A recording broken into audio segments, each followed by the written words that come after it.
बिस्मिल्लाहिर्रहमानिर्रहीम। अस्सलामुअलैकुम अज़ीज़ तलबा। आप जानते हैं कि गुज़िश्ता लेक्चर में इमदादी अफ़ाल के हवाले से तारुफ़ी बात हुई थी। इमदादी अफ़ाल के हवाले से अब मैंने बताया था कि 5 नंबर का सवाल मारूज़ी पर्चे में आता है, जहाँ हर मस्दर के सामने 4 जवाब जुमले की शक्ल में सूरत में दिए गए होते हैं, जिनमें ज़ाहिर है कि सिर्फ़ एक जवाबी जुमला ही दुरुस्त होता है और जिसमें मस्दर का सही इस्तेमाल बतौर इमदादी फ़ेल के किया गया होता है। और आप तलबा ने अपनी समझ और दानिश के मुताबिक उस दुरुस्त जुमले को टिक करना या उसके गिर्द दायरा करना होता है।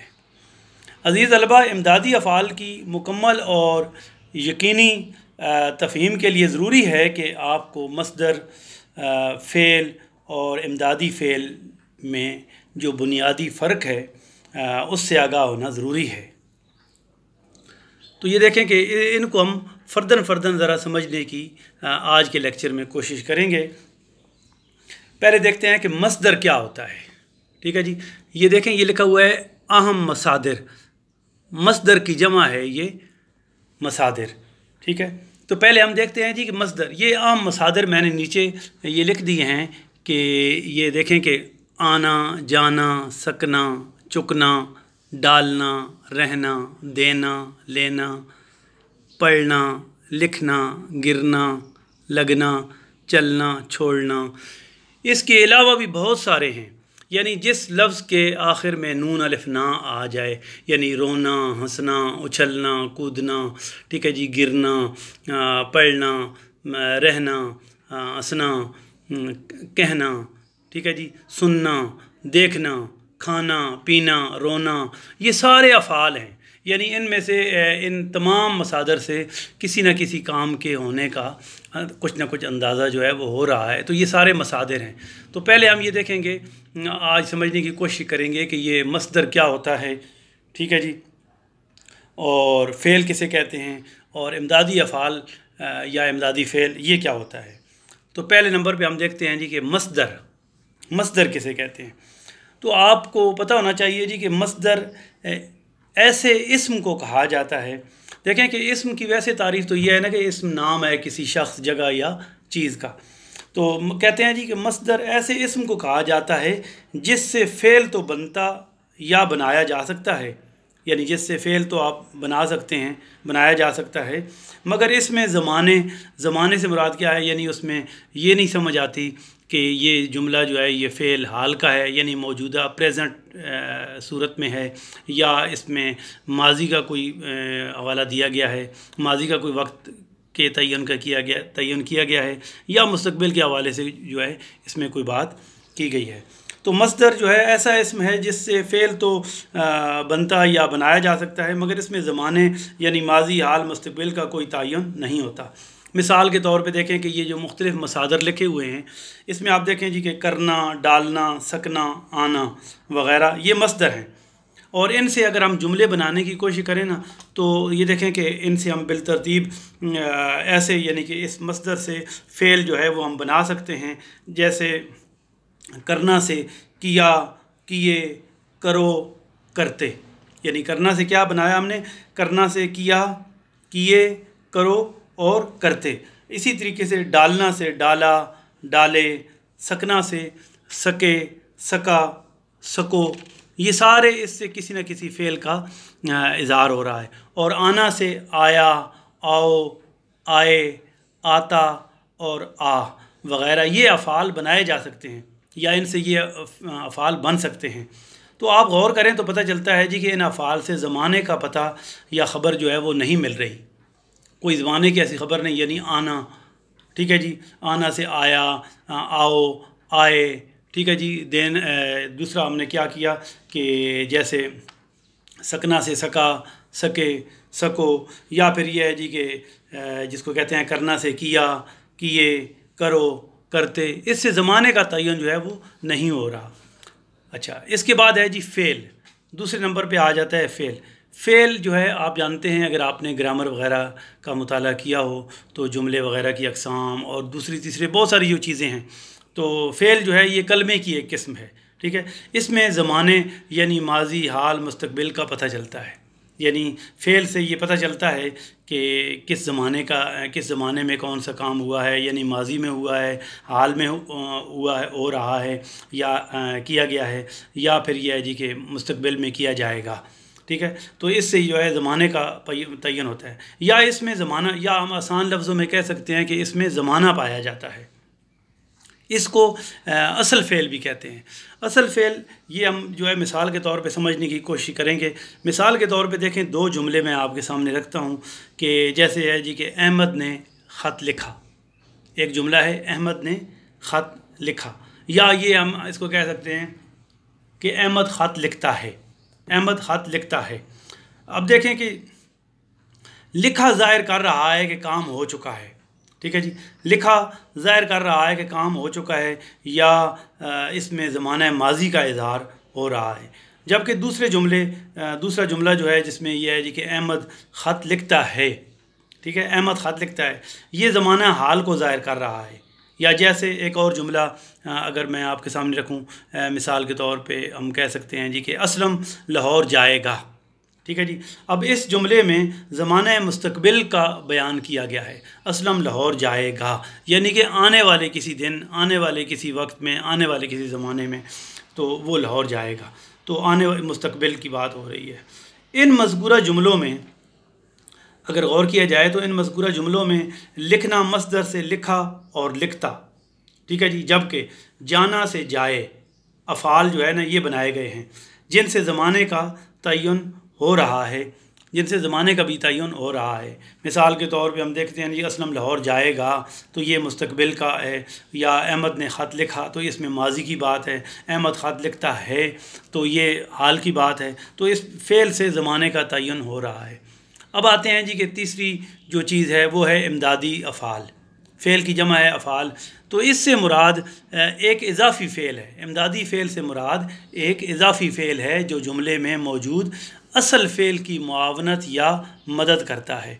इसीलिए इमदादी अफ़ाल की जो तारीफ़ की जाती है वो यही बताई गई है कि इमदादी अफ़ाल से जुमले में ना सिर्फ़ ज़ोर पैदा होता है बल्कि जुमले में तकमील की कैफ़ियत पैदा होती है। तो इस बात को आप समझें कि इमदादी फ़ेल या इमदादी अफ़ाल से जुमले में तकमील की कैफ़ियत पैदा होती है, जुमले में ज़ोर पैदा होता है, ठीक है जी। और जुमला सही मानों में जिसको हम कह सकते हैं कि मुकम्मल होता है, तकमील अपनी पाता है। तो अब ये देखें जी कि जब हम ये कहते हैं जी कि इमदादी अफ़ाल, तो जिस तरह हमने इसकी तारीफ़ में देखा ना कि ये एक इजाफ़ी फ़ेल है जो जुमले में मौजूद असल फ़ेल की मुआवनत या मदद करता है।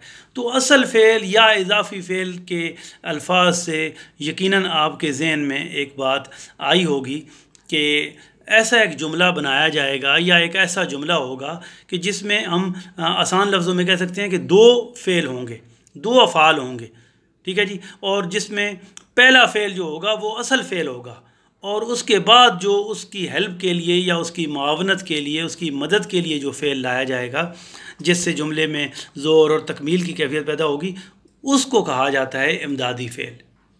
तो इससे एक आसान बात जो है ना वो ये निकल आई सामने कि तलबा की आसानी के लिए, उनकी तफ़हीम की आसानी के लिए कि उनको वो जब ऐसे जुमले का जब पेपर में ये 4 या 5 मस्दर, ये जो मारूज़ी हिस्से में ये जो सवाल आता है कि और उसमें मस्दर दिए गए होते हैं और नीचे हर मस्दर के नीचे 4 जुमले होते हैं, अलिफ बे जीम दाल, और उसमें ज़ाहिर है कि एक ही जुमला जो है वो सही होता है और उस एक ही जुमले का आपने इंतखाब करना होता है, उसके गिर्द दायरा लगाना होता है या उसको टिक करना होता है। तो अब देखें जी कि वही तालिब इल्म जो है वो उस सही या दुरुस्त जुमले का इंतखाब कर सकता है कि जिसको ये उसूल पता हो इमदादी फ़ेल का, कि ऐसा जुमला होगा जिसमें वैसे तो करीब हम देखते हैं जी कि हर जुमले के अंदर 2 अफ़ाल जो हैं वो दिए गए होते हैं, लेकिन उसकी तरतीब का ख़याल जो है ना वो ये ज़हन में रखना है कि देखें कि जिस तरह अगर हमने कोई चीज़ लेनी हो, कोई चीज़ ख़रीदनी हो, तो एक प्राइमरी अमाउंट हमारे पास होती है। मिसाल के तौर पे हमने एक मोटरसाइकिल लेनी है, तो मोटरसाइकिल ज़ाहिर है आपको पता है जी कि फ़र्ज़ करें कि आजकल के ज़माने में 1 लाख रुपए की आ रही है, तो 1 लाख रुपए की मोटरसाइकिल जो हमने लेनी है तो उसके लिए एक प्राइमरी अमाउंट हमारे पास होनी चाहिए। जब हमारे पास अगर बिल्कुल ज़ीरो है, कुछ भी नहीं है, तो कौन हमें जो है हमारी इमदाद करेगा। इमदाद तभी कोई करता है जब किसी को आप बताते हैं जी कि मैंने एक मोटरसाइकिल लेनी है और मेरे पास मोटरसाइकिल की ख़रीदारी के लिए 70,000 रुपये तो हैं, अब मुझे 30,000 रुपये की इमदाद की ज़रूरत है। तो फिर दूसरा आदमी जो है या आपकी मदद करने वाला फिर इस पे गौर करता है जी कि ठीक है, इसके पास एक प्राइमरी अमाउंट अच्छी खासी रकम है, अब इसको जो है 25-30 हज़ार रुपये इमदाद इसकी की जा सकती है। तो इमदाद बाद में की जाती है, पहले एक अपने पास एक प्राइमरी अमाउंट होती है। तो ये जो प्राइमरी अमाउंट है यही आप समझ लें कि किसी जुमले में असल फ़ेल होता है। और जब किसी आप मुआवनत के लिए, उसकी मदद के लिए दूसरा फ़ेल लाते हैं तो वो एक हेल्प हो जाती है, या सेकेंडरी या बाहर से आप कोई चीज़ जो ये समझ लें कि किसी से आप मांगते हैं। तो इमदादी फ़ेल जो है ये इजाफ़ी फ़ेल होता है जो जुमले में मौजूद असल फ़ेल की मुआवनत या मदद करता है। मज़कूरा बाला जुमलों की मदद से ही, यानी जो पहले हमने जुमले पढ़े हैं ना, देखें अहमद ने ख़त लिखा या अहमद ख़त लिखता है या असलम लाहौर जाएगा, तो इन्हीं जुमलों को पेश नज़र रखते हुए हम इनको इमदादी अफ़ाल को समझने की कोशिश करेंगे। मिसाल के तौर पे आप पहला जुमला देखें। पहला जुमला हमने पढ़ा था अहमद ने ख़त लिखा। अब ये एक सिंपल सादा जुमला है, ठीक है जी, ये बिल्कुल सिंपल सादा जुमला है। और आपको पता होना चाहिए कि आप गौर करें तो पता चलेगा आपको कि हर जुमला जो है, हर एक जुमला सादा जुमला होता है जिसमें 3 चीज़ें ज़रूर होती हैं। जैसे इसमें क्या है, इसमें अहम चीज़ क्या है, अहमद है, ख़त है और लिखा। अहमद ने ख़त लिखा। तो अब देखें कि अहमद जो है ये फ़ाइल है, उर्दू में जिसको फ़ाइल कहते हैं और अंग्रेज़ी में इसको सब्जेक्ट कहते हैं। और ख़त जो है, ख़त के ऊपर चूँकि काम हो रहा है तो इसको मफ़ऊल कहेंगे और अंग्रेज़ी में इसको ऑब्जेक्ट कहते हैं। और लिखा या लिखना माफ़ कीजिएगा, लिखना या लिखा जो है ये फ़ेल है। ये किसी इस लिखने से या लिखा से किसी काम का होना करना जो है वो ज़ाहिर हो रहा है। तो ये लिखना जो है ये फ़ेल है, जिसको उर्दू में फ़ेल और अंग्रेज़ी में वर्ब कहते हैं। तो अब देखें कि एक सादा जुमला जिसमें 3 चीज़ें जो हैं वो यकीनी तौर पे होती हैं, फ़ाइल, फ़ेल और मफ़ऊल। अब हम देखें कि इसी जुमले को जब हम उसमें कन्वर्ट करेंगे कि इमदादी फ़ेल इसमें इस्तेमाल करेंगे तो फिर ये जुमला जो है इस तरह बन जाएगा कि अहमद ख़त लिख चुका। अब देखें कि अहमद ख़त लिख चुका। अब जो असल जुमला हमने पढ़ा था कि अहमद ने ख़त लिखा, तो अहमद और ख़त और लिखा ये फ़ाइल, फ़ेल और मफ़ऊल थे, ठीक है जी, सब्जेक्ट, ऑब्जेक्ट और वर्ब थे।